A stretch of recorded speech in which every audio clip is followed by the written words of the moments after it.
하나님의 은혜가 함께 하시는 하루가 되시기를 바랍니다. 사도신경으로 신앙을 고백하겠습니다. 나는 전능하신 아버지 하나님, 천지의 창조주를 믿습니다.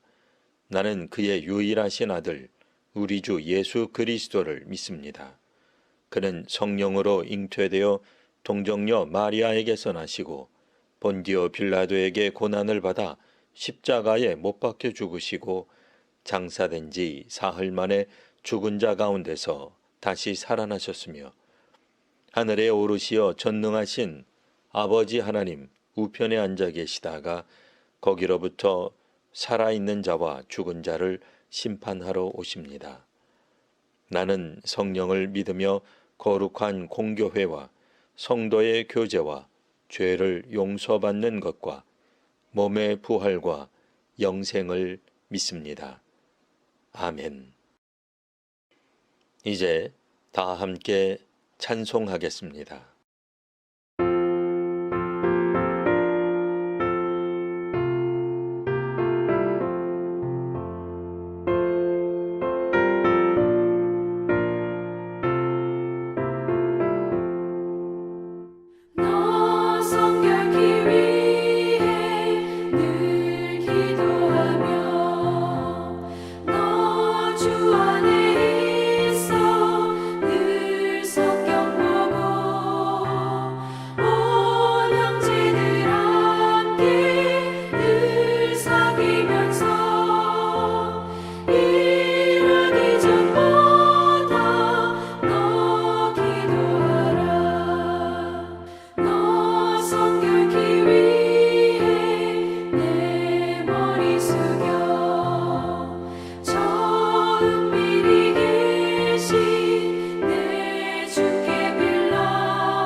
오늘 말씀은 구약성경 역대상 13장 12절에서 14절까지 말씀입니다. 그날에 다윗이 하나님을 두려워하여 이르되 내가 어떻게 하나님의 궤를 내 곳으로 오게 하리오 하고 다윗이 궤를 옮겨 자기가 있는 다윗 성으로 메어 드리지 못하고 그 대신 가드 사람 오벳 에돔의 집으로 메어 가니라. 하나님의 궤가 오벳 에돔의 집에서 그의 가족과 함께 석 달을 있으니라. 여호와께서 오벳 에돔의 집과 그의 모든 소유에 복을 내리셨더라. 아멘. 역대기 기자는 다윗 정권에 매우 우호적인 입장을 갖고 있습니다. 그렇기에 역대기서는 다윗 왕국의 영광과 번영을 강조하는 경향이 있습니다.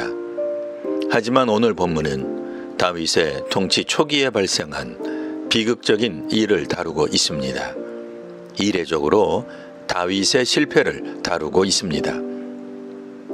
그러면 역대기 기자는 이 부정적인 사건을 왜 기록했을까요?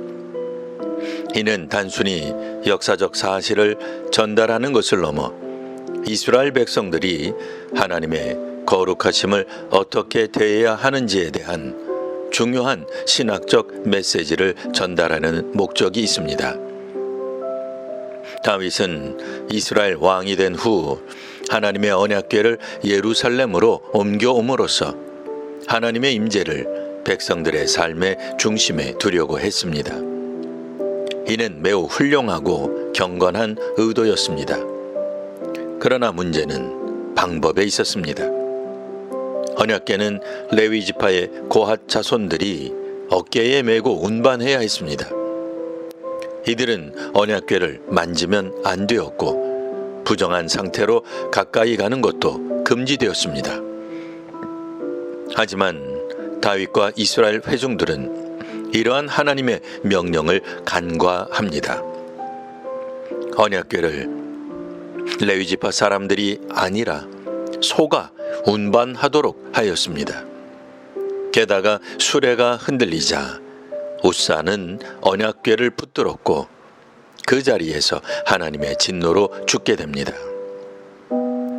우사의 죽음은 다윗과 이스라엘 회중들에게 큰 충격과 두려움을 안겨주었습니다. 역대기 사가는 이 실패를 통해 하나님의 거룩하심 앞에 인간적인 방법 또 편리함, 선한 의도만으로는 충분하지 않다는 것을 강조합니다. 하나님께서는 당신의 백성들이 순종하기를 원하시고 그 순종은 단순히 겉으로 드러나는 행위뿐 아니라 그분의 말씀과 방법에 대한 철저한 순종을 포함합니다. 이 사건은 이후에 다윗이 하나님의 율법을 정확히 배우고 레위인들을 통해 언약궤를 올바른 방법으로 운반하게 되는 계기가 됩니다. 즉, 이번 실패는 궁극적으로 더욱 온전한 순종으로 나아가게 하는 발판이 되었습니다. 오늘 본문은 오늘날 우리에게도 중요한 영적 교훈을 제공합니다. 첫 번째, 예배의 바른 태도입니다. 우리는 하나님께 예배할 때 그분께 나아가는 태도와 방법에 대해 깊이 생각해야 합니다.